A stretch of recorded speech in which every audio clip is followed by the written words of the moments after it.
Break के बाद आगे बढ़ेंगे। खबर अवंतीपुरा से है, जहां गौरीपुरा पुल के नजदीक नेशनल हाईवे पर आज सुबह एक सड़क हादसा पेश आया। जम्मू से आने वाली टेम्पो पर बेकाबू होकर पलट गया। हादसे में 2 अफराद की मौके पर ही मौत हो गई।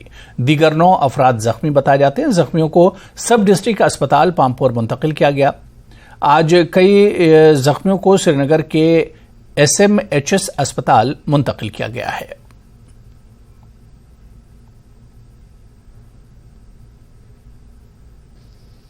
जी, आज एक वाक़ा पेश आया इधर अवंतीपोरा के आसपास, जहाँ पे जिसमें वो टेम्पो में थे, सवार हो रहे थे। तो उसमें दो लोगों की डेथ ऑन स्पॉट हो गई है, जो कि और 7 लोगों की जख्मी होने की इत्तला है। और जिसमें से हमारे अवंतीपोरा, जो कि PHC अवंतीपोरा के पास पड़ता है, तो वहाँ से उन्होंने 6 बंदों को रेफर किया है, जिसमें 2 बोनेट किए हैं और 6 उसमें से SMHS किए गए हैं। और उसके साथ साथ एक और जख्मी हमारे SDH पामपुर में अभी है, जिसका इलाज चल रहा है।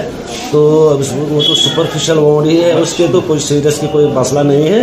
अब हमें इन 2 डेड बॉडियों को एम्बाल्मिंग के लिए उधर PCR भेजना है, ताकि उनको अपनी जगह पहुंचाया जाएगा। तो इस सिलसिले में हमें अभी पहले उनको एम्बाल्मिंग के लिए